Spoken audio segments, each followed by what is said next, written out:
Financial planning ఎలా చేసుకోవాలి, ఎక్కడ డబ్బుల్ని ఇన్వెస్ట్ చేస్తే మంచి రిటర్న్స్ వస్తాయి, మ్యూచువల్ ఫండ్స్ పై వెబినార్ ఈ నెల 19-20న. నమస్తే అందరికీ బతుకమ్మ పండుగ శుభాకాంక్షలు. బతుకమ్మ బతుకునిచ్చే పండుగ, బతుకు విలువ చెప్పే పండుగ, అమ్మ గురించి, ప్రకృతి గురించి, పరిసరాల గురించి, ఆడబిడ్డ గురించి చెప్పే పండుగ. ఆ పండుగలో ఉన్నటువంటి విశిష్టత ఏంటి, పాటల వెనక ఉన్నటువంటి పరమార్థం ఏంటి, ఎందుకని 9 రోజులు జరుపుకుంటాం, ఎందుకని పూలనే పూజించుకుంటాం, వీటన్నిటి గురించి మాట్లాడుకుందాం. మనతో పాటుగా ఉన్నారు భవానీ రెడ్డి గారు. భవానీ రెడ్డి గారు, తెలంగాణ మనం బతుకమ్మ అనగానే తంగేడు పువ్వు ఎందుకు గుర్తొస్తుంది? తంగేడు పువ్వు, తీరొక్క పూలు, తంగేడు ఒక్కటే కాదు, అంటే ఇప్పుడు మన రాష్ట్ర బతుకమ్మకు ఫుల్ఫిల్ అయినట్టు రాష్ట్ర పుష్పం కూడా. అంటే దీనిలో మనకు అన్ని కూడా మన యాంటీసెప్టిక్ అట్లాంటి అన్ని సుగుణాలు అన్నీ ఉన్నాయి. సో నీళ్ళలో వేసినప్పుడు కూడా వాటర్ కూడా ప్యూరిఫై అవుతుంది తంగేడు. సో దీని సైంటిఫిక్ నేమ్స్తో కానీ అంతకుముందు కానీ చాలా వరకు మనం చిన్నప్పుడు చదువుకున్నాం కేసీఆర్కి అట్లాంటివన్నీ. సో అవన్నీ కూడా తంగేడు పూలు మనకు ఏమన్నా జరిగినప్పుడు అయితే ఈ తంగేడాకు ఇవన్నీ కడతారు. వాళ్ళకు కూడా ర్యాషెస్ వచ్చిన ఒకలాంటి యాంటీసెప్టిక్ అట్లా. సో అదొకటి. ఇంకా పచ్చగా పసుపు కలర్ ఉంటుంది, శుభం. సో అట్లా ఫస్ట్ తంగేడు పూలు వస్తాయి, తర్వాత గునుగు సంకేతం, తర్వాత గునుగు వస్తుంది. గునుగు కూడా అంతే, అన్ని రకరకాల పూలు, వైద్యము. తర్వాత గునుగు కుడుములు మీరు చేసుకునేదా? గునుగు కుడుములు మస్తు ఉంటుండే, మంచిగా ఉంటుంది. సో ఇవన్నీ కూడా గునుగాకు, ఇవన్నీ కూడా జస్ట్ ఇట్లా నలిసి గునుగు చిన్నప్పుడు గుర్తుండేది. స్పోర్ట్స్ లో లైక్ మంచిగా ఉండేది స్కూల్లో. దెబ్బలు తాకినా కూడా ఏమన్నా అప్పుడు ఊహంట అంటే ఇట్లా హాస్పిటల్స్ కానీ అంతా లేదు కదా, అలోపతి. జస్ట్ మనం అంతా దీని మీదనే రిలై అయి ఉండేది. ఈ గునుగాకు రసం కూడా రాస్తారు, మంచిగా ఉంటుంది. సో ఇవన్నీ కలర్లలో కట్టలు కట్టి ఒక రోజు ముందు రోజే పెద్ద బతుకమ్మకైతే, ఇప్పుడు ఫస్ట్ రోజు అయితే ఎంగిల్ పూల బతుకమ్మ కదా, కొన్ని దగ్గరలలో అమావాస్య రోజు స్టార్ట్ అవుతుంది. సో మన దగ్గర కొన్ని దగ్గరలో అమావాస్య ముందు రోజు స్టార్ట్ చేస్తారు కదా. సో అట్లా ఇవాళ మన స్టూడియోలో ఇట్లా ఇవాళ అయితే ఈ బతుకమ్మ ఏంటంటే ఈ 7 రోజులు 9 రోజులు, కొందరు అది అయిపోయినాక కూడా నేను చెప్పిన ఇందాక మా ఊర్లో ఆ స్టోరీ పాటలు చెప్పేది మా పెద్దమ్మ. ఆ పాటలు అట్లాంటివి అయిపోకపోతే ఏం చేసేది, 9 రోజులు వాళ్ళ మగవాళ్ళు జమ్మికి దసరా రోజు పోతారు కదా, ఆ రోజు కూడా వాళ్ళు అటు పోయినప్పుడు శమి పూజ చేయడానికి వాళ్ళు పోయినప్పుడు ఆ చెట్టు దగ్గరికి మేము ఆడపిల్లలందరం ఆడుకునేది అనమాట.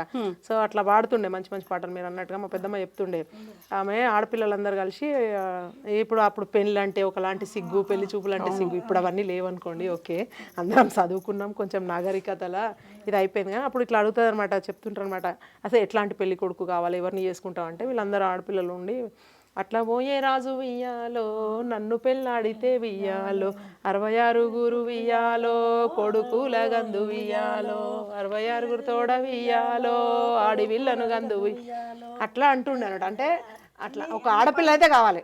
అట్లా పోయే రాజు అంటే ఈ స్మార్ట్ అండ్ మంచిగా ఉన్నాడు, ఆయన నన్ను పెళ్లి చేసుకుంటే కనుక 66 మంది కొడుకులను అంటుంటుంటే, కానీ మళ్ళీ బిడ్డ కావాలి లాస్ట్కి. ఎందుకంటే బతుకమ్మ ఎత్తడానికి లాస్ట్కి వస్తే ఏమైందంటే ఆమెకి కొడుకులు పుడతారు కానీ బిడ్డ పుట్టదు. కొడుకుల గురించి ఇద్దరు భార్యాభర్తలు ఒంటికాల మీద తపస్సు అవన్నీ చేస్తారనమాట. చేసినప్పుడు ఏమవుతుందంటే, ఇక్కడ కూడా ఒక పాట ఉంటుంది చెప్తాగు. ఎందుకంటే ఆడపిల్ల ఎందుకు కావాలని అడుగుతుంది అంటే చెప్తుంది, ఎడ్డిదొక్క తీవియ్యాలో, బిడ్డ నాకుంటే నువ్వు ఇయ్యాలో, ఏనుగా నెక్కిచ్చి వియ్యాలో, బతుకమ్మ అనిస్తూ వియ్యాలో, గుడ్డిదొక్క తీవియ్యాలో, బిడ్డ నాకుంటే నువ్వు ఇయ్యాలో, గుర్రము ఎక్కిచ్చి వియ్యాలో, బతుకమ్మ అనిస్తూ వియ్యాలో, ఇట్లా చెప్తున్నాడు. ఆడవిల్ల లేని వియ్యాలో, సావు నేను జాబ వియ్యాలో. అంటే ఊర్లలో ఎట్లుంటే ఒక ఆంటీ అప్పుడు ఎట్లా పర్సెప్షన్ అంటే ఆడపిల్ల ఉంటే ఏడుస్తుంది, అట్లా శోకం తీసి ఏడుస్తారు. మనకు కావాల్సిన ఒక రక్ష ఉంటది, ఒక రక్ష మంచిగా చూసుకుంటది. ప్రేమలు పండగ వస్తే ఇట్లా బతుకమ్మని ఎత్తుకొని మగపిల్లగానికి ఇయ్యలేం కదా, పో మమ్మీ అంట. నాకే ఉంది, ఇద్దరు ఉన్నారు, మనం ఇంత ఎదిగినా ఇద్దరు అబ్బాయిలే లేదు, ఒక అబ్బాయి ఒక అమ్మాయి ఉంది. ఆ అమ్మాయి గురించి నిజంగా కూడా ఇక్కడ చెప్పాలి incident. I was in Australia. నేను అప్పుడు 7 months ప్రెగ్నెంట్ ఉండే. డాక్టర్లు నాకు రెండో బేబీ కూడా గర్ల్ కాదు బాయ్ అనే చెప్పిండ్రు. ఏంది 7 years గ్యాప్ తీసుకున్నా కూడా మళ్ళీ బాయ్ అంటున్నారు, ఏం చేయాలి, ఏం ఉండబట్టు ఆడితే ఏమవుతుందని అట్లనే మొత్తం 9 రోజులు ఆగకుండా బతుకమ్మ ఫుల్ ఆడినాం ఆడ. అదే నాకు అమ్మాయి పుట్టింది, స్ట్రేంజ్. పుట్టేంత వరకు కూడా అందరు కూడా వీళ్ళు ఇక్కడ ఇంకా పిల్లగాడలే, మళ్ళీ పిల్లగాడ ఏముంది అన్నట్టుగా అందరిగా కొనేటి కూడా ఏముండదు. ఆడపిల్ల అంటే ఫ్రాక్స్, కాళ్ళకడ పట్ట గొలుసులు, కమ్మలు అన్నీ ఉంటాయి కదా. సో అట్లుండే అంత అంటే నాకు ఏమంటే నాకు కూడా ఒక సెంటిమెంట్, బతుకమ్మ నాడినందుకే నాకు ఒక బతుకమ్మ పుట్టింది అని, వచ్చింది ఆడబిడ్డ వచ్చింది. వెరీ గుడ్ గర్ల్ అన్నట్టు. అంతే తనకు బాగా ఇష్టం ఇట్లా పండుగలు పూలు ఇట్లాంటివి. సో ఇట్లా పోతున్నానగానే షీఈ్ హ్యావింగ్ ఎగ్జామ్, అదర్వైజ్ తను కూడా వస్తుండే అనమాట. ఆడుతుంది అందరు ఇట్లా చేతులు కలిపి ఈ మధ్యలో రికార్డింగ్ డాన్సులు ఇవన్నీ పాటలు పెట్టి పిల్లలు ఎగురుతారు కదా. వేరాజ్ మా పిల్లలు అయితే ట్రెడిషనల్ బతుకమ్మనే ఆడాల మమ్మీ, వాళ్ళు ఎట్లనన్నా ఆడని, మీరు 3-4 కలిసిన చేతులు కలిపి చప్పట్లు కొట్టుకుంటూ ఆడండి, ఆ పాట కుదురుతుంది, అది బాగుంటది, ఆ రిద్దమే వేరుంటది అని చెప్తారు పిల్లలు. అండ్ వాళ్ళు ఆస్ట్రేలియన్స్ మళ్ళీ నా పిల్లలు కూడా, అంటే అక్కడ సిటిజన్స్. అట్లాంటిది అంటే మనము ఒక ప్రపంచంలో ఉన్న అందరూ కూడా మన సంస్కృతి సాంప్రదాయాల వైపు చూసుకుంటూ, భారతదేశంలో ఇంత గొప్ప సంస్కృతి ఉంది, మన చీరకు మన కట్టుకు బొట్టుకు ఇంత ఉంది అనుకున్నప్పుడు మన వాళ్ళే పని కట్టుకొని కొంచెం పాడు చేస్తున్నారని ఒకంత బాధ అవుతుంటది అప్పుడప్పుడు. డీజేలు వచ్చిన తర్వాత రణగోనిత ధనుల మధ్యలో ఏదో అది అంత పరిపూర్ణత అనిపించదు. సో నేను ఇప్పుడు చెప్పినట్టు మన మళ్ళా తెలంగాణలో ఈ ప్రాంతంలోనే ఈ బతుకమ్మ చాలా ఫేమస్. మనం ఎక్కువ కొన్ని పార్ట్స్ ఆఫ్ వేరే ఆంధ్ర వాళ్ళు కూడా ఆడతారు. సో అప్పుడు యునైటెడ్గా ఉన్నప్పుడు సరే వాళ్ళు కూడా మనతో పాటు అందరు వచ్చి ఆడేది. ఇప్పుడు వాళ్ళ దగ్గర ఇప్పుడు పక్క స్టేట్స్లలో వేరే దగ్గర పూలతోని ఫెస్టివల్స్ చేసుకుంటారు, లైక్ వాళ్ళు ఓనం అని అట్లా కొందరు రకరకాలు చేసుకుంటారు వాళ్ళు, కేరళ వాళ్ళు కానీ తమిళన్స్ మలయాళీస్. బట్ మన దగ్గర ఏంటంటే ఒక విశిష్టత ఏంటంటే పూలకే పూజ చేసే సంస్కృతి బతుకమ్మగా అట్లా. సో మన బతుకునిచ్చే బతుకమ్మ, బతుకు ప్రదాత అని చెప్పి, సో ఇట్లా పేర్చుకునే దానిలో మధ్యలో అంతా లైట్ వెయిట్ ఉన్నాయని, ఎందుకంటే మన బతుకమ్మ మునగద్దు కదా, మళ్ళా పెద్దగా రావాలంటే చిన్నగా ఉన్నప్పుడు లైక్ ఐ రిమెంబర్ అలా మధ్యలో వేస్తారు, నింపుతారు అనమాట కడుపులో. సో అట్లా మునిగిపోతుంది మళ్ళీ బరువు చేస్తే. సో నేను చిన్నగా ఉన్నప్పుడు మా తాతయ్య నేను ఎట్ట పెరుగుతున్నాను అట్లా బతుకమ్మ హైట్ పెంచి, అంటే అది చూడంగానే పలానా పాప ఎదురోళ్ళ బతుకమ్మ అట్లా ఊర్లల్లో అదొక బతుకమ్మ పెద్దగా ఉండాలి అట్లా పోటీలు పడి ఉండేది. ఇప్పుడన్నా కాగితం పూలు బతుకమ్మలు అవి ఇవి, అండ్ అందరు కూడా లేజీ అయిపోయి ఫస్ట్ రోజు లాస్ట్ రోజు ఆడడము అట్లా జరుగుతూ ఉంది. బట్ మళ్ళా ఒకంత పూర్వ వైభవం రావాలని కోరుకుంటూ, నిజంగా కూడా మంచిగా ఉంది. ఇప్పుడు గవర్నమెంట్ కూడా టేకింగ్ కేర్, ఆడబిడ్డలందరికీ కూడా మహాలక్ష్ములుగా చూస్తున్నారు. సో థ్యాంక్స్ టు అగైన్ గౌరవ ముఖ్యమంత్రి గారు, అండ్ మీరు కూడా ఇంత మంచి ఇనిషియేటివ్ తీసుకొని ఇవాళ బతుకమ్మను ఒకరోజు అమావాస్యకు ముందే మనకు వచ్చింది. సో రేపటి నుంచి స్టార్ట్ ఇట్లా ఎంగిల్ పూల బతుకమ్మ, అటుకుల బతుకమ్మ, పెరగన్నం బతుకమ్మ, నాన్న బియ్యం బతుకమ్మ, అలిగిన బతుకమ్మ, సద్దుల బతుకమ్మ, ఇట్లా 9 రోజులు అట్లా అర్రెము అలిగిన బతుకమ్మ, ఆ రోజు అలుగుతుంది అర్రం అని వదిలిపెడతాం ఒక్క రోజు. ఎందుకంటే మేబీ రోజు ఆడి కాళ్ళని నొప్పులు తీసి అట్లా ఉండడం. అట్లా ఈ 9 రోజులు ఎందుకు పెట్టినని కొందరు అడుగుతారు. ఎందుకంటే నవరూపాలలో కొలవడానికి ఒకటి, ప్లస్ దూరం దేశం ఇచ్చేది అప్పట్లో, ఎక్కడనో ఇచ్చేసి ఆడవిళ్ళను ఈ కచరాలు ఈ బండ్లు వ్యవస్థ అన్నట్టు. అప్పుడు ట్రాన్స్పోర్టేషన్ ఇంత వ్యాస్ట్గా లేదు, ప్లస్ పిలవాలంటే కూడా మెసెంజర్ ఒక మనిషిని పంపి తీసుకురావాలన్నమాట. అన్ననో తమ్ముడో లేకపోతే ఊర్లో మనుషులనో ఎవరన్నా పంపడము, పెద్ద మనుషులు వెళ్ళి బతుకమ్మ పండుగకి బిడ్డను పంపించడం, అడగడం, ఆ 4 రోజులు ఉంచుకొని పంపించడం. ఇప్పుడు వర్షాకాలం ఋతువు ఎండ్ అయ్యే టైంలో బొడ్డమ్మ ఎండ్ అవుతుంది, తర్వాత శరద్ ఋతువు కూడా 9 రోజుల పండుగ, ఇప్పుడు 5 రోజులు ఆడుతున్నాను నేను, బొడ్డమ్మ కూడా వేసుకున్నాను. సో అట్లా పిల్ల అదే చెప్పిన కదా, యాజ్ ఏ సెడ్ బాగా ఇష్టం మా పిల్లలకి.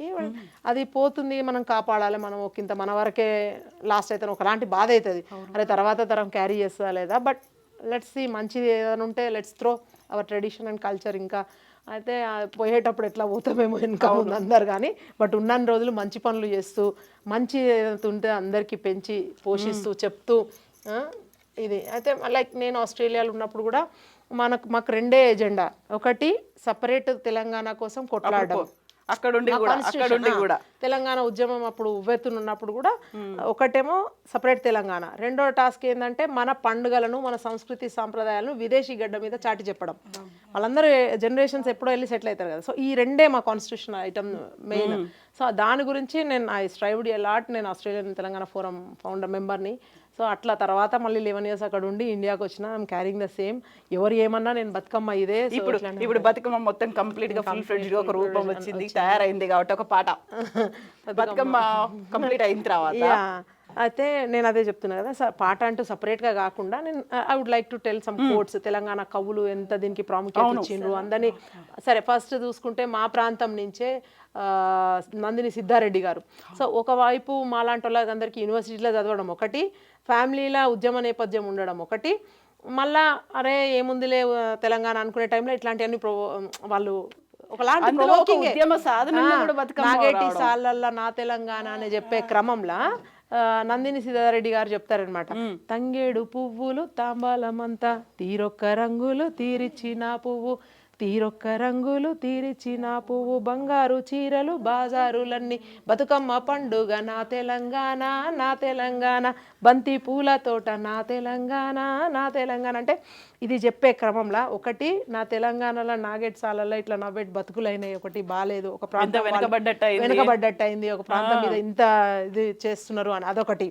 తర్వాత రెండో థింగ్ ఏంటంటే బతుకమ్మ ప్రాశస్యం చెప్పడం, మన ఆడబిడ్డల గురించి చెప్పడం. తర్వాత మన చీరలన్నీ కూడా అంటే ఈ రంగులతోని ఇవన్నీ కూడా న్యాచురల్ కలర్స్, ఇది ఒక ఎల్లో కలర్ రావటము, తర్వాత వంగ పువ్వు రంగు అంటారు, బండపాకు రంగు, బచ్చల పూల రంగు, ఇట్లా రకరకాలు ఉంటాయి. ఇప్పుడు అన్ని మెరూన్, గ్రీన్, ఎల్లో కలర్స్ అన్నీ, కానీ వాళ్ళు దెనో అనమాట. అప్పటికే మా దగ్గర కూడా చేనేత, as I said, Siddipet, Dubbaka, Sircilla ఈ ప్రాంతం మాకు లైక్ అట్లా ప్రపంచంలోనే చాలా ఫేమస్ కదా, మంచి మా పేటెంట్ రైట్ ఉంది. అట్లాంటిది అగ్గిపెట్టెల పట్టే చీరలు నేసిన అది. ఆ టైంలో ఈ బతుకమ్మ ఈ కలర్స్ అన్ని న్యాచురల్ కలర్స్ అద్ది బతుకమ్మ చేయడం. మళ్ళీ మీరు అంటే గుర్తుకొచ్చింది నాకు ఆ బతుకమ్మ పాటలు కూడా. ఇప్పుడు ఇందాక చెప్పిన కదా బంగారు చీరలు బాజార్లు, వెనకటి టైంలో కూడా రామాయణం చెప్పుకునే క్రమంలో సీతను శ్రీరాముడు ఇట్లా జూదం ఆడుతూ ఉంటారు. జూదం ఆడేటప్పుడు చెప్తుంటారు అనమాట, సీతమ్మ శ్రీరాములు వియ్యాలో జూదమ్ములాడంగా వియ్యాలో, ఒక్కేసి జూదమ్ము వియ్యాలో రాముడు ఆడబట్టే వియ్యాలో, రెండేసి జూదమ్ము వియ్యాలో సీత ఆడబట్టే వియ్యాలో. ఇట్లా ఆడుతుంటే అప్పుడు మాయలేడి వస్తుంది. ఆ లేడీ వస్తే ఆమె నాకు దాన్ని తీసి దాని తోలుతో నాకు రైకల్ కావాలి అది అంటే వీళ్ళు కట్టడం అట్లా పాట. ఒరిజినల్ రామాయణంలో అట్లా ఉండదు, బట్ ఏమో సంథింగ్ పెంచుకోవాలనుకుంటుందా ఏదో ఉంటది, సాదుకోవాలనుకుంటది. అప్పుడు ఇక్కడ నుంచి అని చెప్తుంది ఆమె. ఆ క్రమంలో వీళ్ళు ఏం చేస్తారంటే వంటించి ఒక పాట అనమాట, పాటలా కట్టే క్రమంలో ముత్యాలు దాపిన వియ్యాలో రవికలే ఉండంగా వియ్యాలో, మురికి తోలుకు సీత వియ్యాలో ఏల బ్రహ్మసీన వియ్యాలో అంటది. అన్నప్పుడు చెప్తుంది, లేదు నాకు దాని చంపి దాని తోలు నాకు అవే కావాలి, రైకలే కావాలంటే అప్పుడు రాముడు నో నో నో నువ్వు ఏమైనా పిచ్చా, నీకు మాయలేడి అనేది అసాధ్యం, అది అట్లాంటిది ఉండదమ్మా అని చెప్పి సీతకు చెప్పే క్రమంలో ఆమె అంటుంటుంది. తనతో పోల్చి చెప్తుంటుంది అనమాట, నీకు చేత కాకపోతే చెప్పు, నువ్వు కట్టే దోతులు నేను కడతా, నేను కట్టే చీరలు నువ్వు కట్టు రాము అని అంట ఆవు పువ్వన్నెల్ల వియ్యాలో అంగీలు దొడిగి వియ్యాలో, దోస పువ్వన్నెల్ల వియ్యాలో దోతులు వియ్యాలో. ఇట్లా అన్నప్పుడు ఆ కోపం వచ్చి ఆ రాముడు అనగానే రామయ్య వియ్యాలో దిగ్గున్న లేచి వియ్యాలో, వెండి వంటి పండ్ల వియ్యాలో పిండివాడ గొరికే వియ్యాలో, తెల్లని గుడ్లపై వియ్యాలో తెచ్చనే కోపంబు వియ్యాలో, ఈ ఎర్రని గుడ్లపై వియ్యాలో ఎత్తనే కోపంబు. ఇట్లా ఆ క్రమం అనమాట. అంటే ఆ వర్ణించడము, వెండి వంటి పండ్లను పిండిలా కొరకడం అట్లాంటివన్నీ, అంటే రాముడు అంత ఆజానుబాహుడు అని చెప్పడము, అవన్నీ వర్ణించడం అనమాట. ఆ వర్ణన చాలా బాగుంటుంది. అప్పుడు ఆయన పోతాడనమాట, పాయనే రామయ్య వియ్యాలో లేడీ జాడల్ల వియ్యాలో. అయితే రాముడు పోతాడు, పోయి ఫస్ట్ హౌస్ల వాడలో కమ్మర వాడలో పోతాడు, ఎందుకంటే ఆయనకు బాణాలు అవన్నీ కావాలి కదా. అయితే వాళ్ళు వస్తాడు, వాళ్ళు పిలుస్తారనమాట, ఎన్నడూ రానిది వియ్యాలో రామయ్య వచ్చిండు వియ్యాలో, కూసుండు రఘురామ వియ్యాలో కురిచి పీటల మీద వియ్యాలో అని అంటే చెప్తాడు. కూసుంటే పనులు కావు వియ్యాలో వేగ్రా పూ పనులు వియ్యాలంటే వాళ్ళు చెప్తారు. వేగ్ర పనులు అయితే శీఘ్రంగా తెలుపమంటే చెప్తాడు, వంగంగి కొట్టేటి వియ్యాలో వరుస బాణాలు వియ్యాలో, నిలుసుండి కొట్టేటి వియ్యాలో నిలువు బాణాలు వియ్యాలో. ఇవన్నీ కులాలని చెప్పే క్రమం కూడా ఉంటుంది. కంచరి ఎవరిని మేము ఎక్స్క్లూడ్ చేయలేదు, అందరినీ కలుపుకొని పోతున్నాం. సో ఆ కమ్మరోళ్ళు పలానా చేస్తారు, కంచరోళ్ళు పలానా చేస్తారు, ఈ పంచకులాలు ఇవన్నీ రాముడికి తోడ్పాటు అందించిండు. అంటే రాముడు వారధి కడితే ఉడత కూడా సాయం చేసింది, బట్ ఇన్ని కులాల వాళ్ళు కూడా వచ్చిండ్రు తనతో యుద్ధంలో, ఒక ధర్మ సంస్థాపనకి ఇంతమంది ఉన్నారు, ఎక్కడ వివక్ష లేకుండా. సో అవన్నీ తీసుకొని పోయి సరే లేడీని చంపుతాడు, తర్వాత లక్ష్మణుడు వస్తాడు, అదొక డిఫరెంట్ స్టోరీ. అంటే ఎక్కడ కూడా అంటే అట్లా నేను నందిని సిద్ధారెడ్డి గారు కోట్ తీసుకున్న తర్వాత కాలక్రమేణా మన ప్రాంతంలో సరే తెలంగాణ వచ్చింది, మనం అందరం కూడా ఒక ప్రాంతం వాళ్ళు బలంగా కోరుకున్నాక థ్యాంక్స్ టు సోనియా గాంధీ గారు మేడం, తర్వాత మీరా కుమార్ గారు, వీళ్ళందరూ చనిపోయిన తనను కూడా తలుచుకోవాలి, స్వరాజ్ గారు, చిన్నమ్మ పెద్దమ్మ వీళ్ళందరూ కలిసి, అమ్మలందరూ కలిసి, ముగ్గురు అమ్మలు మనకు బతుకమ్మ చేసుకునేది మన రాష్ట్రంలో స్వరాష్ట్రంలో ఇచ్చినందుకు అగైన్ వాళ్ళకు ధన్యవాదాలు తెలుపుతూ, అప్పుడు మళ్ళా తర్వాత మన ప్రాంతంలో కూడా విమలక్క లాంటి వాళ్ళు కూడా, అయితే తను ఒకటి ఉద్యమ పాట తనది వేరేగా వాళ్ళందరూ కూడా మూమెంట్ నుంచి వచ్చిన వాళ్ళు అంటే వాళ్ళు పాడే క్రమంలో అందులో కూడా అక్కడ స్పేస్ ఉండదు బట్ బతుకమ్మని ఏదో రకంగా పెట్టాలి, మన ఆడబిడ్డల్ని చూపెట్టాలని అందులో విమలక్క పాడతారు. పాడరా పాడరా మన పాట నవ తెలంగాణమని ప్రతి నోట పాడే క్రమంలో మధ్యలో పోరులు వీరులు అన్న దగ్గర మళ్ళీ షిబ్బి పూల నడుమ గౌరమ్మరా ఆడబిడ్డల జాడ బతుకమ్మరా పాడరా పాడరా మన పాట అంటూ విమలక్క గొప్పగా అంటే ఒక్కొక్కరు ఒక్కొక్క కవులు కానీ కళాకారులు కానీ కవయిత్రులు కానీ ఇక్కడ మన ప్రాంతంలో అనేకమైనటువంటి పాటలు ఇంత భిన్న సంస్కృతులు మనది.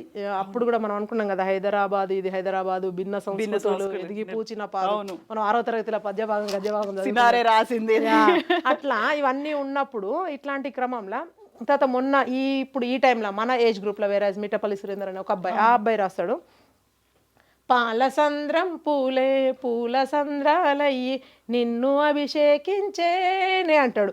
అసలు పాలసంద్రం పూలేంది అంటే లొటపీస్ పూలు ఊర్లలో లొటపీస్ పూలేంది బతుకమ్మ ఇంకేంది అనుకుంటాం. అంత ధైర్యం ఉండాలి, ఎంత గట్స్ ఉండాలి అట్లాంటి సాహిత్యం రాయడానికి. అగైన్ వీళ్ళందరూ కూడా మన ప్రాంతంలో పుట్టినందుకు మనం సమకాలీకులమైనందుకు మనం అందరం గర్వపడాలి. ఇదంతా కూడా అంటే గతం అంతా ఇప్పుడు దాశరథి గారు వాళ్ళందరి శకం అది వేరు. సో ఇప్పుడున్న కవులు కూడా no one is inferior to any one, అందరూ కూడా వాళ్ళ దాంట్లో గోరెటెంకన కానీ అందరూ కూడా చేసిండ్రు. సో అట్లాంటి వాళ్ళందరికీ కూడా మాకు ఇంత మంచి పాటలు అందించిన పూర్వీకులకు ఇప్పుడున్న వీళ్లకు తర్వాత ప్రాశస్త్యంలోకి తీసుకొస్తున్న మీ మీడియా వాళ్ళకి అందరికీ కూడా once again a big thank you. But మళ్ళా చెప్పండి ఇక నెక్స్ట్. బతుకమ్మ అంటే ఇప్పుడు మనం ఎట్లయితే దేన్ని ఎక్స్క్లూడ్ చేయట్లేదు, అందరినీ కలుపుకొని పోవాలి సొసైటీలో అన్నట్టుగా బతుకమ్మని చూస్తే కూడా అట్లనే అనిపిస్తుంది. అన్ని పూలు కలిస్తేనే బతుకమ్మ అవుతుంది. ఏ ఒక్క పువ్వు దీంతోనే అవుతుందని లేదు, ఇది వద్దు అనేది కూడా లేదు. అన్ని ఇంక్లూజన్. అది బతుకు విలువ చెప్తుంది, శక్తి గురించి చెప్తుంది, ఎట్లా బతకాలో ఒక ఆడబిడ్డకి అత్తగారింటికి పోయి ఎట్లా బతకాలో కూడా చెప్పిండ్రు. చెప్తా వెరీ గుడ్ మంచి కోట్ తీసుకున్నారు. అప్పుడు అత్తగారింటికి పంపుతూ తల్లిదండ్రులు చెప్తుంటారు అనమాట, అత్తమామల సేవ వియ్యాలో ఉత్తంబుగా చేయు వియ్యాలో నాదునిపై ప్రేమ వియ్యాలో నడుముకు వడ్డానం వియ్యాలో చుట్టాలపై ప్రీతి వియ్యాలో పట్టా గొలుసులు వియ్యాలో దేశాభిమానంబు వియ్యాలో పెద్ద గొలుసులు వియ్యాలో ప్రజాభిమానంబు వియ్యాలో వజ్రంపు కమ్మలు వియ్యాలంటే మీకు వేరే ఆభరణాలు అవసరం లేదు, లేకున్నా ఇవన్నీ మీకు ఆభరణాలు అవుతాయి. చక్కటి సంస్కృతిని ఇట్లా పెంచి పోషించి మంచిగా ఉంటే ఇవే చాలు మీకని అప్పగింతలలో చెప్పే పాటలు ఇట్లాంటి. అంటే నేను అదే చెప్తున్నా, చాలా గొప్ప సంస్కృతి ఒక మనిషి అంటే అవన్నీ మనం ఫాలో అయితే ఇంకా చాలు. అంటే కనీసం ఫాలో కాని క్రమంలో నేనేం చెప్తా అంటే ఇప్పుడు దాన్ని చెడగొట్టొద్దంట. At least we don't have any right to demolish the history and damage the thing అని చెప్తాను నేను. సో అట్లాంటి టైంలో ఇంకా ఇట్లా ఇదే చెప్తా ఉంటారు అనమాట. అసలు బతుకమ్మ ఎందుకు వచ్చింది అంటే ఒక్కొక్క ప్రాంతంలో ఒక్కొక్క స్టోరీ ఉంటుంది. ఏది ఏమైనప్పటికీ కూడా ఒక గౌరమ్మ లాగా కొలుస్తాము, సాక్షాత్తు లక్ష్మీదేవి లాగానే కొలుస్తాము. అప్పుడు శ్రీ మహావిష్ణువును వచ్చి ఆ టైంలో ఇల్లరికం ఉండి ఆమెను సాక్షాత్తు లక్ష్మీదేవినే పెళ్లి చేసుకొని తీసుకెళ్లే క్రమంలో ఆమెనే బతుకమ్మగా పూజిస్తామని. తర్వాత నల్గొండ ప్రాంతంలో అప్పుడెప్పుడో వరదలు వచ్చి చాలా ఏళ్ల క్రితం, సంవత్సరాల క్రితం ఆ ఊరు తెగిపోతా ఉంటే కట్ట ఒక లేడీ ప్రెగ్నెంట్ లేడీ ఒక చిన్న పిల్లగాని సంటి బిడ్డను పట్టుకొని పోయి ఆడ కట్టకు అడ్డం పడి తను ఎన్ని సంచులు వేసినా ఆగిపోతే తను బతికి తను అడ్డంగా ఉండి తను చనిపోయి బ్రతికిచ్చింది కాబట్టి బతుకమ్మ అని ఆమెను ఒలవడము అట్లా నువ్వు ఎప్పటికీ బ్రతికే ఉంటావమ్మా ప్రజల మనుషులు అట్లా అదొకటి. తర్వాత ఇప్పుడు చోళుల గురించి చిత్రకూట్ల గురించి తీసుకున్నప్పుడు అదొకటి, వేములవాడ ప్రశస్త్యం గురించి రాసినప్పుడు ఆ కవులు అక్కడ ఉన్న భీమక వాళ్ళందరూ కూడా రాసిండ్రు బతుకమ్మ గురించి. అంటే ఒక్కొక్క ప్రాంతంలో ఒక్కొక్కటి డిఫరెంట్ స్టోరీస్ ఉంటాయి. ఉన్నప్పటికీ కూడా అందరూ కూడా ఎట్లనన్నా ఆడని, కొందరు 3 చప్పట్లు ఆడతారు, కొందరు 2 చప్పట్లు ఆడతారు, కొందరు కోలాటం ఆడతారు, కొందరు వలలో అని పాడతారు, కొందరు కోలని వాడతారు, కొందరు ఉయ్యాలో అని పడతారు. ఏదైనా సరే పాట అదే ఉంటుంది, ప్రకృతి అదే ఉంటుంది, పువ్వులు అవే ఉంటాయి, ఆడబిడ్డలు వాళ్ళే ఉంటారు. So wonderful thing. ఈ 9 రోజులు మాత్రం నేను ఏ ఉన్నా సరే పొలిటికల్ అవన్నీ ఉన్నా సరే అదొక, ఇప్పుడు హైడ్రా మూసి అన్ని నడుస్తూ ఉన్నాయి, ఇట్స్ ఓకే, అవన్నీ పాలిటిక్స్, ఇట్స్ ఓకే. బట్ మనం ఫస్ట్ విమెన్గా మనకు ఎక్కడ లేనిది దేశాలల్లో భారతీయ సంస్కృతిని పొగుడుతారు, భారతీయ విమెన్కి చాలా ఇంపార్టెన్స్ ఇస్తారు, ది రెస్పెక్ట్ ఏ లాట్. వాళ్ళు కూడా నమస్కార్ జీ అనుకుంటా పోతారు. ఫారినర్స్ తప్పకుండా ఐ కాంటాక్ట్ తీసుకుంటారు మనం నడుచుకుంటా పోతుంటే. విమెన్కి ది రెస్పెక్ట్ ఏ లాట్. మనకి ఇక్కడ ఉండే ఒకలాంటి మిస్పర్సెప్షన్ కానీ రాంగ్ పర్సెప్షన్లో ఉంటారు ఇక్కడ ఉన్న వాళ్ళందరూ ఫారినర్స్ అని. కానీ చాలా చక్కగా గౌరవిస్తారు అందరు కూడా మనకి. మన పండుగలకు వాళ్ళు కూడా వచ్చి మేము అక్కడ యూస్ టు వాళ్ళని పిలిచేటోళ్ళం. వాళ్ళని పిలిచినప్పుడు ఏం చేస్తారు, ఇన్వైట్ చేసినప్పుడు వాళ్ళ కౌన్సిలర్స్ అక్కడ ఉన్న వాళ్ళు కూడా చీరలో వచ్చి ఇట్లా ఆడితే బాగుండదేమో, చీరలో వచ్చి వాళ్ళు కూడా పాపం కష్టపడుకుంటూ ఆడేటోళ్ళు. సో వాళ్ళకు కూడా మేము ఇంక్లూడ్ చేసుకొని మంచిగా ఉండేది, బాగుంటుండే. అయితే భవానీ గారు, ఇప్పుడు మనం 9 రోజుల పాటు అమ్మని పూజిస్తాం. అదే మనం ఏం బతుకమ్మ అంటాం, దసరా నవరాత్రులు అక్కడ కూడా 9 రోజులు ఇవన్నీ అవుతుంటాయి కదా. ప్రతిసారి అమ్మవారికి ఇచ్చినంత ప్రయారిటీ మన దేశంలో మహిళలకు ఇవ్వట్లేదు అని, అంటే ఆ రోజుల్లోనే మా అమ్మని అంత ప్రత్యేకంగా పూజిస్తాం. సో అమ్మ ఆశీర్వాదాలు ఉండాలి, మా దుర్గమ్మ వచ్చింది, మా బతుకమ్మ వచ్చింది, ఇట్లాంటివన్నీ చెప్పుకుంటాం. కానీ మహిళలకి, ఆడపిల్లలకి విలువ ఇవ్వట్లేదు, వాళ్ళ మీద అఘాయిత్యాలు జరుగుతున్నాయి. లేకుంటే ఇప్పుడు సరికొత్త ట్రెండ్ ట్రోల్స్ అనేవి జరుగుతున్నాయి సోషల్ మీడియాలో. ఇవన్నీ అనుకున్నప్పుడు ఒక పొలిటీషియన్గా లేకుంటే ఒక ఉమెన్గా మనం బతుకమ్మ ఆడుకునే ఆడబిడ్డగా చూసినప్పుడు ఏమనిపిస్తుంది అసలు? అగైన్ యాజ్ ఐ సెడ్ ఇందాకనే, లెట్స్ నాట్ పొలిటిసైజ్, బట్ మనం చెప్పాలి, కాంటెంపరీ ఏం నడుస్తుందో బయట మనం మాట్లాడుకోవాలి తప్పకుండా. మన మీద సామాజిక బాధ్యత కూడా ఉంది కాబట్టి. సో ఒకటి, దయచేసి ఆడబిడ్డలని, మీ ఇంట్లో కూడా బిడ్డలు ఉంటారు, తల్లులు ఉంటారు, చెల్లెలు ఉంటారు, మీరు గొప్పగా పండుగకు పిలుచుకొచ్చుకుంటారు. మీ ఇంటి ఆడబిడ్డ ఒకలాగా, పక్కింటోళ్ళనైతే వేరేలాగా చూడకండి దయచేసి. ఆ ట్రోల్స్, మహిళలు ఇప్పుడిప్పుడే ఆర్థికంగా, సామాజికంగా, రాజకీయంగా ఒకంత ముందుకు వస్తున్న క్రమంలో మీరు ఇట్లా ట్రోల్స్ చేస్తే ఇళ్ళల్లో మేము బయటకు వచ్చే పరిస్థితి లేదు. ఎక్కడికో పోతున్నో జర జాగ్రత్తగా మాట్లాడనే పరిస్థితి వస్తుంది. అంటే రాజకీయం అయితే అవసరం లేదు, దిక్కుమాల రాజకీయాలు ఎందుకు అనే పరిస్థితి వస్తుంది. దయచేసి ఇవాళ సమానంగా ముందుకు పోతున్నాం. ఇవాళ మేము చెప్తా ఉన్నాం, ఆకాశంలో సగం అవనిలో సగం మేము ముందుకు పోవాలని. ఎన్నో పోరాటాల తర్వాత ఆడవాళ్ళు రాజకీయం చేయాలంటే which is like very hard. ఎప్పుడు చెప్తా, ఎంత చేసినా ఒప్పుకోవాలి, ఇది ఎవరమైనా సరే. బీయింగ్ ఏ ఉమెన్, ఇంత చదువుకొని నేను I did my masters in Australia, ఆర్టీసీలో ఇంజనీరు, తర్వాత ఇప్పుడు పాలిటిక్స్లో ఆమె spokes person in Indian national Congress. ఇవన్నీ పక్కన పెడితే ఒక మహిళను ఫస్ట్ అది గడప దాటాలి బయటికి అంటే ఫస్ట్ ఇంట్లో వాళ్ళని ఒప్పించాలి, తర్వాత సమాజం ఒప్పించాలి. ఒకంత గట్టిగా మాట్లాడే లేడీస్ని వేరే రకంగా మాట్లాడతారు, చూస్తున్నాం కదా. అంటే మంత్రుల లెవెల్ వాళ్ళని కూడా ఇలా ట్రోల్ చేస్తాం అంటే చాలా బాధాకరం. ఎవరైనా సరే రాజకీయం చేయకండి, రాజకీయంలో మహిళలను లాగకండి. మేము ఇప్పుడిప్పుడే బయటికి వచ్చి సమాన హక్కుల కోసం పోరాడుతున్నాం. ఎంతోమంది మహిళలకు డౌన్ రోడన్ పీపుల్ ఉంటారు ఊర్లల్లో. కాయిన్ కట్టువైపు మనం చూస్తే కనుక చాలా నేపథ్యం అంతా కూడా డిఫరెంట్ ఉంటుంది. వాళ్ళందరికీ కూడా ఇప్పుడిప్పుడే జోగిని వ్యవస్థలు పోయి, ఇంకా వేరే వ్యవస్థలు పోయి, మంచి గౌరవం కలిగి స్త్రీకి మంచి ప్రాధాన్యత ఇచ్చే క్రమంలో ఇట్లాంటివి చేస్తూ ఉంటే మానసికంగా మేము కుంగిపోతూ ఉంటాం. దయచేసి మహిళలము మీతో పాటు సగం ఉన్నాము సరే, చట్టసభలలో సగం అవకాశాలు ఉన్నాయా లేదా, అది అమలవుతుందా లేదా, అవన్నీ వేరే విషయం. కనీసం కొంచెం గౌరవం, రెస్పెక్ట్ ప్లీజ్. మేము డ్యూ రెస్పెక్ట్ అదొకటే కోరుకుంటా ఉన్నాం. నా కొడుకుకైనా అదే చెప్తా, నా భర్తకైనా అదే చెప్తా, నా తండ్రికి అదే చెప్తా, నా తోడబుట్టినోడికైనా అదే చెప్తా. సో ఎవరైనా సరే మీరు మీ ఇళ్ళల్లో మీ ఆడపిల్లల్ని గౌరవించండి అని చెప్తా. మనం కూడా ముందుకు పోవచ్చు అట్లా. ఎగ్జాక్ట్లీ. ఇప్పుడు చిన్న పిల్లల దగ్గర నుంచి కూడా చూస్తే కోల్కతాలో జరిగినటువంటి ఆ ఇన్సిడెంట్ కావచ్చు, మన దగ్గర దిశ కేసు, ఆ తర్వాత అంతకు ముందు 2012లో జరిగిన నిర్భయ కేసు, ఇట్లాంటివన్నీ చూస్తే ఒక్కో రకమైనటువంటి డెఫినేషన్స్ ఇస్తూ వస్తూ ఉంటారు మనకి. ప్రతిసారి అయ్యే ఇన్సిడెంట్లో అమ్మాయిది తప్పు అన్నట్టు ప్రొజెక్ట్ చేయడం అనేది, ఇవన్నీ కూడా మారాల్సిన అవసరం ఉంది. సమాజం కూడా ఆలోచన. విక్టిమ్ని బ్లేమ్ చేయడం ఇదొకటి. తర్వాత ఎన్ని దిశ చట్టాలు వచ్చినా, నిర్భయ చట్టాలు వచ్చినా, ఎన్ని కఠినతరమైన శిక్షలు వచ్చినా సరే ఆ దృక్పథం, మగవాడి దృక్పథం మారనప్పుడు మనం వేసుకునే బట్టల మీద అంటే మరి చిన్న పిల్లలు ఏం చేసిండ్రు అనేది మన ఆర్గ్యుమెంట్. ఉయ్యాల్లో ఉన్న పిల్లల్ని కూడా మనం వరంగల్ ఇన్సిడెంట్ చూసినాం, 9 నెలల పాప. What did she do, what expose చేయడానికి ఏముంది. సో అట్లాంటి అన్నప్పుడు చాలా బాధ అవుతుంటుంది, భయం అవుతుంటుంది. ఆడపిల్లలు ఉన్న తల్లులందరికీ ఒకలాంటి భయం. స్కూల్కి వెళ్ళిన పిల్లలు సేఫ్గా ఇంటికి వస్తారా రారా, కాలేజ్కి వెళ్ళిన పిల్లల పరిస్థితి ఏంటి, ఇట్లాంటి. సో ఇంకా కూడా మారాలి, ఇంకా కఠినతరం చేయాలి. ప్లస్ అందరూ కూడా ఒక రకంగా ఇప్పుడు కొంచెం కొంచెం తగ్గుతున్నాయి అనిపిస్తుంది. అంటే సర్వైలెన్స్లో పెట్టడం వల్ల, ఇవన్నీ టెక్నాలజీ పెరగడం వల్ల మనం కూడా ఇప్పుడు వచ్చేటప్పుడు మనం కూడా గూగుల్లో లొకేషన్ పెడితే మన ఇంట్లో వాళ్ళకు కూడా తెలుస్తుంది. ఇవన్నీ కూడా she teams are working on it, like police support బాగుంది, ఎంత బాగుంది. అయినప్పటికీ కూడా కొన్ని దగ్గరలో సైబర్ క్రైమ్స్ అవన్నీ నడుస్తూ ఉంటాయి. ఇవన్నీ కూడా అరికట్టాలంటే మనం ఇంకా చైతన్యం కావాలి, మనకు ఒకరికొకరు మనం తోడ్పాటు అందించుకోవాలి. సో ఏమన్నా జరిగినప్పుడు సంఘటనలు దాచిపెట్టకుండా నిర్భయంగా బయటకు వచ్చి చెప్పగలగాలి, కంప్లైంట్స్ ఇవ్వగలగాలి. ఇవాళ చాలా మీకు అందరూ కూడా as I said police and మహిళా పోలీసులు, ఫ్రెండ్లీ పోలీస్ అందరూ కూడా హెల్ప్ చేయడానికి రెడీగా ఉన్నారు. ఎక్కడైనా సరే చాలా జాగ్రత్తగా కొంచెం వెలుగుల మధ్యలో ఉండేటట్టుగా ట్రై చేయండి. కొంచెం స్లమ్స్లో అట్లాంటి దగ్గరలో ఎక్కువ జరుగుతూ ఉంటాయి కదా, మనం ప్రొటెక్షన్. అందరూ కూడా మంచి మార్షల్ ఆర్ట్స్ నేర్చుకోండి విమెన్ అందరూ కూడా. నేను I use to go to స్కూల్లో ఉన్నప్పుడు I use to play kabaddi, అవన్నీ కూడా. అంటే వాళ్ళకు బయట పుట్టిన పిల్లలకు అందరికి కూడా స్విమ్మింగ్, ఇట్లాంటి ఆర్ట్స్, ఇవన్నీ ఇవన్నీ కూడా గైక్వాండరు ఏదో ఒక దానిలో నేర్పిస్తుంటారు. ఇప్పుడున్న స్కూల్స్లో కూడా ఇప్పుడు తను గోయింగ్ టు క్రీక్ స్కూల్ ఏదో ఒక ఎక్స్ట్రా కరిక్యులర్ యాక్టివిటీ అయితే ఉంటుంది స్కూల్లో, విచ్ ఇస్ గుడ్. బలంగా అయితే పిల్లలు ఉన్నారు అంటే నేను అనేది బలంగా అంటే ఫిజికల్గా కంటే కూడా మెంటల్గా స్ట్రాంగ్గా మనం చేయాలి. అది teachers and parents can do. So అట్లా చేసి మనం ఇంకా మొత్తం మీద ఆపలేకపోవచ్చు కానీ అరికట్టగలగచ్చు. 99% మనం చేయగలుగుతాము. సో ఇంకా అంత అట్లాంటి మా నోటీస్కి వచ్చినప్పుడు కూడా బాధ అవుతుంటుంది. పోయి వాళ్ళ బాధితుల తరఫున మస్తు కొట్లాడుతూ ఉంటాము, జరగకుండా చూసుకోవాలనేది అని. ప్రభుత్వానికి కూడా ముందు పెద్ద సవాల్ ఇది. So let's hope for the best.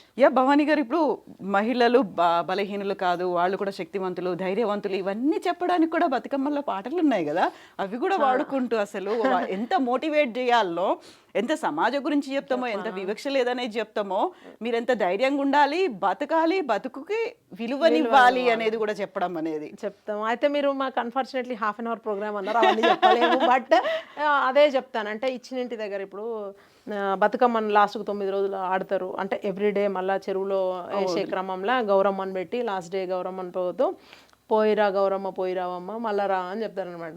So అట్లా హిమవంతునింట్లో పుట్టి హిమవంతునింట్లో పెరిగి విధియార్త తదియా నాడు కన్నేరు గమ్మలు తెచ్చి గౌరమ్మ పూజలు చేసి పత్తి పత్తులు చేసి వరుసతో సద్దులు కలిపి మాయమ్మ లక్ష్మీదేవి పోయి రావమ్మ, మా తల్లి శ్రీమాలక్ష్మి మళ్ళీ రావమ్మ అని చెప్పి ఆమెకి ఏమిస్తాం, పోయి నీ అత్తారింట్లో బుద్ధైనా కలిగి ఉంటే వద్దీక కలిగి ఉంటే నేడే వచ్చే దీపావళి నాటికే తోలుక వస్తూ ప్రేమలు తీరా సారెలు పెడదు కాటుక కాయాలిస్తూ. మన తెలంగాణ ప్రాంతంలో ఒడిబియ్యం ఇవన్నీ ఉంటాయి కదా, ఆ ఒడిబియ్యం ఇచ్చేటప్పుడు ఏమేమి లాంఛనాలు ఇస్తామని చెప్తుంటారు. అద్దాల మంచం ఇస్తూ అంబాస తప్పుకూలిస్తూ నీ ప్రాణ నాదునికమ్మ నిలువుటద్దం పట్టే మంచం పరుపులు ఇస్తూ ఎక్కే గుర్రం ఏలే రాజ్యం అమ్మ, ఇట్లా అన్నీ ఇస్తా అని చెప్పి మళ్ళీ పోయిన దగ్గర మంచిగా ఉంటే ఏమంటారు చెప్తుంటారు.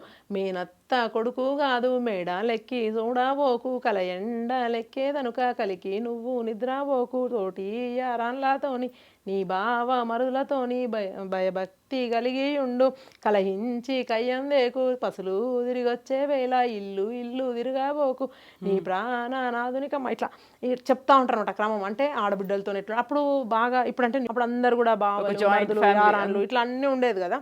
ఆ టైంలో ఊకుకే పోయిను కెలికి కయ్యం తీసుకురాకు మంచిగా ఉండు తెల్లారదాకా వండుకోకంటే 6 గంటలకి 5 గంటలకి వెళ్ళి అని చెప్పడము. పెద్దోళ్ళతో ఎట్లుండాలి, చిన్నోళ్ళతో ఎట్లుండాలి, కొంచెం భక్తి భయంతో ఉంటే ఎవరైనా ఒకరు సైలెంట్గా ఉన్న ఫ్యామిలీ కలిసి ఉంటుంది అట్లా అని చెప్పి. సో ఫర్ ఎగ్జాంపుల్ నేనే ఉన్నా, ఇప్పుడు మా మామయ్య వాళ్ళు 3 అన్నదమ్ములు, నేనే పెద్ద కోడల్ని ఇంటికి, అయిపోతుంటే నడుస్తూ ఉంటుంది. ఒక్కరికి క్వైట్గా ఉంటే కలపడానికి చాలా కష్టం, విడిపోవడానికి క్షణం పట్టదు. సో ఇట్లా ఎట్లా కూర్చున్నామో అట్లా ఉండాలని కోరుకుంటాను నేను. I need people sir. నాకు ఒక్కదాన్ని నేను ఇంటికి పోయి తలుపు తాళం తీసుకోవాల్సి వస్తే నాకు అనిపిస్తుంది ఆ రోజు నరకం, నేను అనాథనా అనిపిస్తుంది. So I need people. So అట్లా అందరూ కూడా కోరుకోవాలి కలిసి ఉండడానికి. భిన్నత్వంలో ఏకత్వం అనే ఇంత మంచి సంస్కృతి మన దగ్గర ఉన్నప్పుడు మన ఇంట్లోనే భిన్నత్వం ఉంటే ఎట్లా? అందరం కలిసి ఏకత్వంగా మొత్తం ఒక తాటి మీద ఉండాలి, ఒకటే మాట మీద ఉంటే అవతల వాళ్ళు కూడా మనం చూస్తే భయపడతారు. ఫలానా ఫ్యామిలీ అంటే అట్లా ఉండేది. ఇప్పుడేందన్నీ ఒక రకమైన గెట్ల పంచాయతీలు, పాలెల పంచాయతీలు, అన్నదమ్ములు చంపుకోవడాలు. నాకు అదే అనిపిస్తుంది ఒకలాంటి బాధ, వేర్ ఆర్ వి గోయింగ్ అని. సో అవన్నీ కూడా ఒకలాంటి ఈ పండుగలు అట్లాంటివి ఉన్నప్పటికీ కూడా డిస్పైట్ ఆఫ్ ఈ 9 రోజులు మళ్ళందరూ కలిసి యారాన్లు అవతల గొడవైనా కాట్ల మొద్దు పంచాయతీలు ఉన్న చిన్నప్పుడు చూసేది గమ్మత్తుగా ఉండేది. మా ఇంట్లో కొట్టుకుంటారు. అయితే ఆ మొద్దు అనేది ఏంటంటే బావిలో నీళ్ళు వస్తాయి. సపోజ్ మన ఇద్దరు అన్నదమ్ములం అనుకోండి, మీకు 2 కాట్ల నీళ్ళు పోవాలి, నాకు 2 కాట్లు రావాలి. నా పొలం ఈక్వల్ షేర్ ఉంటుంది. అయితే ఏమైతే అన్నో తమ్ముడో తెలివి కళ్ళు ఉంటే దాని కింద ఒక రంధ్రం హోల్ పెడతారు అన్నట్టు. పొద్దున పూట పోయి ఆ హోల్ నుంచి కొంచెం ఎక్కువ షేర్ పోతుంటుంది. యువతలోడు పోయి ఏం చేస్తారు, తుమ్మే పెడతారు, పెద్దగానే పెడతారు, లేదంటే మూయడం, కొట్టుకోవడం. అట్లా ఉన్న క్రమంలో కూడా ఈడ యారాన్లు కొట్టుకున్నా కూడా మళ్ళీ సాయంత్రం కాగానే అక్క బతుకమ్మ కాడికి పోదామా, చెల్లె బతుకమ్మ కాడికి పోదామా అని పోయి ఆడుకొని వచ్చే పరిస్థితి. మళ్ళీ అందులో కాంపిటీషన్ ఉంటుంది, ఎవరి బతుకమ్మ పెద్దగా ఉన్నది ఎట్లున్నది అని. అంటే మంచి సంస్కృతి ఒక రకంగా. తెలంగాణలో ప్రేమల నిలయం అనుకోవచ్చు. తెలంగాణలో ఉన్న ప్రేమలు ఎక్కడ ఉండవు అని కూడా చెప్తాను నేను. సో విపత్తు వచ్చినప్పుడు మళ్ళీ అందరు కలిసి పోరాడతారు, కలిసి యుద్ధం చేస్తారు. అట్లనే దానికి బెస్ట్ ఎగ్జాంపుల్ తెలంగాణ. మనం తెచ్చుకున్నాం కదా, కలిసి కొట్లాడడం వల్లనే తెలంగాణ సాధించింది మనకు. సో అట్లా భిన్న సంస్కృతులలో మనం మంచిగా ఎదిగి పూచిన పాదులమైనము. అందులో అదే కదా భిన్నత్వంలో ఏకత్వం అనే చెప్తుంది బతుకమ్మ కూడా. ఇన్ని కలిస్తేనే ఒక బతుకమ్మ అయింది, లేకపోతే అది కాదు కదా. మళ్ళీ ఎట్లా అంటే ఒక గర్వం, అహంకారం ఇట్లాంటివి లేకుండా ఎంత లైట్ వెయిట్‌తో ఉండాలి అనేది కూడా బతుకమ్మ చూపిస్తుంది మనకు. ఎగ్జాక్ట్లీ. అంటే ఇప్పుడు అదొకటి. తర్వాత ఇది చెప్పిన కదా! యాజ్ ఐ సెడ్ దూరం దేశం పిల్లల్ని ఇచ్చినప్పుడు మళ్ళా వాళ్ళ అన్నలు, తమ్ముళ్ళు, అక్క చెల్లెళ్ళను తీసుకురావడానికి పోయినప్పుడు వాళ్ళు అడుగుతుంటారనమాట మన ఊర్లో అందరూ బాగున్నారు. అంటే ఏళ్ళకేళ్ళు పడుతది. Like it will take 1 year మళ్ళా. ఒకవేళ ఈ బతుకమ్మ మిస్ అయితే మళ్ళా దసరా, మళ్ళా నెక్స్ట్ ఇయర్ దాకా. సో, అట్లాంటప్పుడు ఒక్కొక్కసారి కొందరిని పంపకపోతే తల్లిగారింటికి ఒక 3, 4 ఏండ్లు కూడా తల్లిగారు చుట్టరికాన్ని చూడకపోవడం. సో, ఆ టైంలో అన్నల, తమ్ముళ్ళకి పెళ్ళిళ్ళు కావడము, ఊర్లో ఫ్రెండ్స్ అందరికి పెళ్ళిళ్ళు అయిపోవడము అట్లా ఉంటది. ఆ క్రమంలో చెల్లని తీసుకురావడానికి అన్న పోతే చెల్లి అడుగుతుంటదనమాట. మనకుండే కదా నూతి మీద నువ్వు చేను వియ్యాలో అలికిన్రా అన్న వియ్యాలో నూరు పుట్ల మన ఘర్ష వియ్యాలో నిండిందా అన్న వియ్యాలంటే ఘర్షలు, కాగులు, గుమ్మిలు, తట్టలు ఇప్పుడు అన్ని మర్చిపోయినరు. పారలు, గడ్డపారలు అన్ని మర్చిపోయినరు. అవును, మన ఇంటికి వచ్చిన ధాన్యాన్ని నిలువ ఉంచుకోవడానికి గాదెలు, గుమ్మిలు ఉండేది. పైనుంచి ఒక హోల్ ఉంటే ఆ రూమ్లో పోసేది ఆ రూము. అట్లా సపరేట్ అవన్నీ అన్నీ మర్చిపోయినారు. సో అవి అడిగే క్రమం అన్నమాట. ఏటి మీద ఎర్రజొన్న వియ్యాలో అలికిన్రా అన్న వియ్యాలో 7 పుట్ల మన ఘర్ష వియ్యాలో నిండిందా అన్న వియ్యాలో అంటే పుట్టి అంతే ఎన్ని కుంచాలు కొలవాలి, ఎన్ని బుడ్లు, తవ్వ, సోల, ముంత, మాన ఇవన్నీ కూడా మర్చిపోయినరు. సో అవన్నీ కూడా తీసుకురావాలి. తృణధాన్యాలన్నీ కూడా అంటే ఈ మొక్కజొన్నలు, ఇప్పుడు అనుకుంటున్న మిల్లెట్స్ ఇవన్నీ కూడా, నువ్వులు, మిల్లెట్స్ ఇప్పుడు మళ్ళీ అన్ని స్టార్ట్ అయినాయి. అంటే బయోడైవర్సిటీ ఆర్గానిక్ ఫార్మింగ్ అని ఇప్పుడు వచ్చినాయి మళ్ళీ. మనం వాటిని ఏమి నాశనం చేయకుండా అప్పటి నుంచి మనం ఒకంత నాశనం చేసినాం, అనాదరణ గురి చేసినాం. సో అవి అట్లానే ఆదరించుకుంటూ పోయి ఉంటే ఇవాళ మళ్ళీ కొత్తగా ఇవన్నీ పెట్టుకోవాలనే పరిస్థితి రాకపోతుండే అనిపిస్తుంది. సో అట్లా అడిగే క్రమంలో నాకు అన్నం ఇచ్చిన ఆవు అప్పుడు పెళ్లి చేసి అత్తగారింటికి పంపేటప్పుడు ఆవు దూడ అంటే ఇచ్చినింటి కాడ పాడి ఉందో లేదో, ఈ ఆవు దూడ ఉంటే ఎట్లన్నా బతికేస్తుంది పిల్లలు పుట్టిన ఈ తల్లి పాలతో ఇంకొకరి మీద ఆధారపడకుండా ఉండడానికి అన్నట్టుగా అట్లా అన్నం ఇచ్చిన ఆవు వియ్యాలో ఈ నిందా దానికి ఏం పుట్టింది. తర్వాత నా ఫ్రెండ్స్ ఎవరు ఉన్నారు, వాళ్ళ పెళ్ళిళ్ళైనాయా, అమ్మ ఏమంటుంది అంటాడనమాట. మంచిగా ఉంటుంది అసలు ఆ పదాలు కూడా ఎంత బాగుంటాయి. అమ్మ ఏమన్నదే వియ్యాలో అతిరామ చిలుక వియ్యాలో, అమ్మ 6 నెలలు వియ్యాలో ఉండి పొమ్మన్నదే వియ్యాలో, నాయన ఏమండు వియ్యాలంటే బంతిలో భోజనము చేసిపోమన్నాడు. తర్వాత అడుగుతానమాట చిక్కాన కవ్వాన వియ్యాలో సల్లళ్ళు చేసేటి వియ్యాలో, శివలక్ష్మి నా తల్లి వియ్యాలో బాగుందా అన్న వియ్యాలో, బంగారు బిందెల్ల వియ్యాలో వెన్నెల్లు తీసేటి వియ్యాలో, బాలుడు మన తండ్రి వియ్యాలో బాగుండా అన్న వియ్యాలో, ఇట్లా నడిపింట్ల నగమల్లే వియ్యాలో పూసిందా అన్న వియ్యాలో, నడిపొదిన కొడుకుల వియ్యాలో కన్నాదా అన్న వియ్యాలో. అంటే నేను వచ్చిన టైంకి నీకు పెళ్ళయింది, అప్పటికి పిల్లలు కాలేదు, మరి నేను వచ్చేసిన నాగమల్లె చెట్టు ఉండే మన ఇంట్లో ఆడ, అది ఊసిందా, వదిన పిల్లల్ని అన్నదా, మన ఇంట్లో బంగారు బిందెలల్లో వెన్నెలు తీసే మన తండ్రి బాగున్నాడు అంటే అవన్నీ ఉన్నాయి. అవన్నీ ఉన్నాయి మనకు బంగారు బిందెలల్లో ఇట్లా వెండి దానిలో వెండి మంటలు. ఇప్పుడు రామాయణం గురించి చెప్పినప్పుడు కూడా సీత పుట్టిన క్రమంలో అదే చెప్తుంటారు. సీతకు అన్నీ నేర్పించారు రాజులైనా సరే వెనకటికి. ఆమెకి ఇట్లా వెండియ మంటెల్ల వియ్యాలో చెరగనే చీనాది వియ్యాలో పౌడియ జల్లెన్ల వియ్యాలో పట్టనే చీనాది వియ్యాలో. ఈ ధాన్యంని పట్టడానికి జల్లెడ, పౌడి అంటే పగడాలతో కూర్చిన జల్లెడ, వెండి మంట అంటే చాట, ఆ చాట వెండి చాట్లలో జరిగేది ఇవన్నీ నేర్పించిండ్రు. లక్కాయి కోళ్ళల్లో దంచడం నేర్పించిన అంటే ఎక్సర్సైజ్. ఇప్పుడు పోయి టూ మచ్గా తిని అంటే నేను కూడా ఒకంత బికాస్ ఆఫ్ థైరాయిడ్ అగైన్ మన జీవన విధానం వల్ల మారిపోయినాం. కానీ అప్పుడు దే యూస్ లైక్ అందరు కూడా ఇప్పుడు కూడా మా మదర్ ఇట్లా అందరూ అట్లనే ఉంటారు, మన నాయనమ్మల అమ్మమ్మ. సో మనమే ఇట్లా కావడానికి కారణం ఏంటంటే ఇవన్నీ తగ్గిపోయినాయి. ఎంతసేపు మిక్సీలు ఇవన్నీ వచ్చి ఫిజికల్ ఎక్సర్సైజెస్ అన్ని అప్పుడు వేరే they don't need any other exercise కదా. మనం ఇప్పుడు పని కట్టుకొని పొద్దుగాల యోగా చేసుడు, జిమ్లో పోవడం, ప్లీజ్ వినండి నెక్స్ట్ జనరేషన్ అంతా కూడా అదంతా కూడా అవసరం లేదు. అంటే ఇప్పట్లాగా నేను పోయి ఇసురాళ్ళు పెట్టి మళ్ళీ ఇసురాళ్ళ పాటలు పాడమని చెప్తలేను. బట్ ఉన్నంతలా కూడా ఎక్కువ ఈ దాని మీద లైక్ జూయిష్ వాళ్ళు they don't rely, even electricity కూడా వాడరు. వాళ్ళు చాలా నడుచుకుంటా పోతారు, సైకిలే యూజ్ చేస్తారు. అంటే ఈ మొత్తం టెక్నాలజీని అసలే వాడరు, ఈ ఫోన్లు వాడరు, ఆర్గానిక్ ఫార్మింగ్ చేసుకుంటారు. స్టిల్ ద బార్బెట్ వాళ్ళ సిస్టమ్ అదే ఉంటుంది, ఒకరికొకరు పండినే పంచుకోవడం అట్లా. సో ఇట్లాంటివన్నీ కూడా మరీ మనం టూ మచ్ హై ఎక్స్పెక్టేషన్స్ అవి అంత కాకుండా కూడా కొంతలో కొంత ఎవరి పని వాళ్ళు చేసుకొని ఎక్కువ ఎవరి మీద డిపెండ్ కాకుండా అనవసరమైన దానికి కూడా ఓవెన్లు వాడడము, తర్వాత ఇవన్నీ వాడడం, మిక్సీలు వాడడము, చిన్న మోటార్ చిన్న రాయి పెట్టుకుంటే ఎంత టేస్టీగా ఉంటాయి. సో మంచిగా ఉంటుంది. పవర్ని కూడా మనం సేవ్ చేసిన వాళ్ళం అవుతాము, ఎన్వైర్న్మెంట్కి యూజ్ అవుతాము. సో ఎంతసేపు మనకు దేశం ఏమిచ్చింది, మనుషులు ఏమిచ్చిండ్రు, రాష్ట్రం ఏమిచ్చింది అనకుండా మనం ఎట్లా తోడ్పాటు అందించినాము, ఇవన్నీ కూడా ఇవన్నీ కూడా చాలా చక్కగా ఉంటది. నిజమే కదా, బతుకమ్మ అంటే ఆడబిడ్డ అమ్మ బతుకు గురించే కాదు, ప్రకృతి పరిసరాలు వీటన్నిటి గురించి కూడా చెప్తాది కదా, చెరువుల సోషల్ గురించి. రెస్పాన్సిబిలిటీ, మోరల్ రెస్పాన్సిబిలిటీ ఇవన్నింటి గురించి చెప్తారు. చెరువులు ఎట్లుండాలి, ఈ పూలన్నీ వేసినప్పుడు అవన్నీ కూడా ఇంట్లో ఉన్న ఔషధ గుణాలతో వాటర్ అన్ని క్లీన్ అవుతాయి. సో ఇవన్నీ కూడా ఉంటాయి, చాలా ఉంటాయి. సో ఇవన్నీ కూడా నిజంగా కూడా మనం మళ్ళీ ఒక రకంగా మళ్ళీ ఇన్కల్కేట్ చేయడానికి మీరు చేస్తున్న ప్రయత్నం కూడా చాలా గొప్పది. నిజంగా భవాని గారు, ఇప్పుడు ఈ పాటలు అనేవి చాలా వరకు ఎక్కడో విలేజ్ల్లో చాలా ఏమంటారు, ఈ నాగరికత ఇవన్నీ టచ్ అవ్వని చోట ఎక్కడో నూకెన్ కార్నర్ అక్కడ మాత్రమే వినిపించే పాటలు చాలా వరకు. ఇప్పుడు రెగ్యులర్గా మనం వింటున్న పాటలు, సరికొత్త జనరేషన్కి వచ్చినటువంటి ఈ పాటలు కాకుండా ఆ పాటలు పాడి వినిపించారు చూడండి. ఇక్కడ మన ఇతిహాసాల నుంచి ఉన్నాయి, మన చరిత్ర నుంచి ఉన్నాయి, మన జానపదం నుంచి ఉన్నటువంటి పాటలు, ఉద్యమ పాటలు ఇవన్నీ చూసిన తర్వాత మళ్ళీ వాటన్నిటిని మళ్ళీ ఒక నాస్టాలజిక్ మూమెంట్స్, ఆ మెమొరీస్ అన్ని గుర్తు చేసుకున్నందుకు thank you so much. And మీరు చెప్పినట్టుగా ఈ బతుకమ్మ ఎసెన్స్ ఏదైతే ఉందో, బతుకమ్మ నుంచి వచ్చేటువంటి సందేశం ఏదైతే ఉందో అది మర్చిపోకుండా 9 రోజులు అయిపోయిన తర్వాత మర్చిపోవడం కాదు, లైఫ్ లాంగ్ మనం ఎట్లా కంటిన్యూ చేయాలి అనేది కూడా చెప్పింది కదా అది బతుకమ్మ. అంతే కదా, ఒకలాంటి ఇష్టము, ఒక మనుషుల పట్ల అదర్ మనిషి పట్ల రెస్పెక్ట్, గౌరవం అవన్నీ ఉంటే ఇవన్నీ సాధ్యమవుతుంది.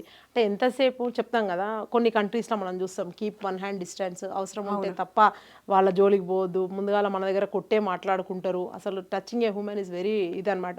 చాలా లాస్లు కూడా అన్ని ఇంటర్నేషనల్ లాస్. అన్నోన్ పర్సన్ కూడా హలో చెప్పడం, వాళ్ళతో నవ్వుతూ మాట్లాడడం. మన దగ్గర ఇప్పుడు సపోజ్ ఇక్కడ నుంచి తెలిసిన వ్యక్తులు కాకుండా బయటికి ఎవరినైనా చూసిన అవుతే ఏమైనా పని ఉందా, ఏంటిది, ఎందుకు నవ్వినా, మన అన్ని అలాంటివి ఉంటాయి. బట్ ఇవన్నీ కూడా మనుషులను ప్రేమించగలిగితే, అవతల ఎట్లాంటి ఉన్నా కూడా మనం మనలాగానే జీవించగలిగితే సాధ్యమవుతుంది. ఇప్పుడు మీరు అడిగినట్టు, ఇప్పుడు నేను చదివిన చదువు, ఆమె mechanical engineer,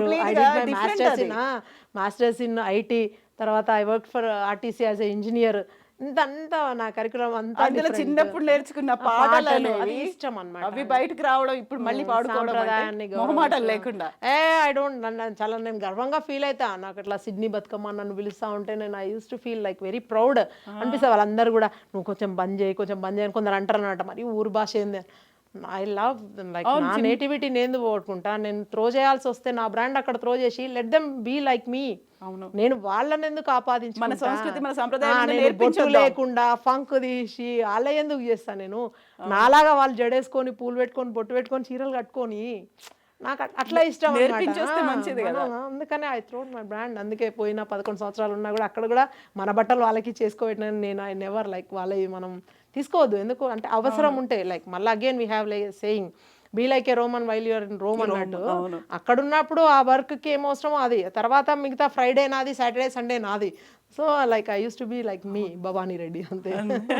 thank you so much Bhavani garu. నిజంగా బతుకమ్మ గురించి ఇన్ని మాటలు చెప్పిన అనుకోలేదు మనం, ఇంత టైం డ్యూరేషన్ ఇవి ఇవి అనుకున్నప్పుడు కూడా. ఇట్స్ బీన్ లైక్ 1 hour అయిపోయింది. ఎగ్జాక్ట్లీ ఎక్సీడ్ అయింది. ముచ్చట బతుకమ్మ అనేది మన జీవితం ఎంత ఉంటుందో, మన ప్రపంచం ఎంత ఉంటుందో అంతే, మన జీవన విధానంలో పాట అంతే. నా జీవితంలో అయితే భాగం కాదు, పూర్తి భాగం బతుకమ్మ అని కూడా చెప్పాను. అగ్రభాగానే ఉంటుంది. నా లైఫ్లో ఇట్లా కేటాయించి డివైడ్ చేసుకుంటే ఇంపార్టెంట్ థింగ్స్ లా బతుకమ్మకైతే అగ్రభాగం ఇస్తారు. లైక్ అట్లానే బోనాలు కానీ ఏవైనా సరే, అమ్మ లేకపోతే మనం లేం కదా. Exactly as you said. Thank you for inviting me. Thank you so much Bhavani garu. Thank you. మీకు బతుకమ్మ శుభాకాంక్షలు. అందరికి కూడా, ఆడబిడ్డలందరికీ కూడా ఐ డ్రీమ్ వారి తరఫున, కవిత గారి తరఫున, నా తరఫున, మనందరి తరఫున కూడా బతుకమ్మ శుభాకాంక్షలు. రేపటి నుంచి చాలా చక్కగా ఆడుకోండి. చెరువులలో ఎక్కువ నీళ్లు ఉన్న దగ్గర, గుంతలు ఉన్న దగ్గర పోకండి. ఇప్పుడు అసలే నీళ్ళన్నీ నిండి, వర్షాలు ఎక్కువ పడి జలాశయాలన్నీ నిండి ఉన్నాయి. చాలా జాగ్రత్తగా మన కోసం సపరేట్ ట్యాంక్స్ కట్టారు, అక్కడనే బతుకమ్మను వదలండి. ఎక్కడ కూడా చెదురు మదురు సంఘటనలు కూడా జరగడానికి వీలేదు. చాలా జాగ్రత్తగా ఉండండి. దెన్ ఓన్లీ అప్పుడే మనం అందరం ఇంపార్టెన్స్ కూడా అప్పుడే తెలుస్తుంది. బతుకేంది, బతుకు విలువేంది అనేది కూడా తెలుస్తుంది, అమ్మ గురించి తెలిసినట్టే. వన్స్ అగైన్ అందరికీ కూడా happy Bathukamma. So much. Thank you Bhavani గారు.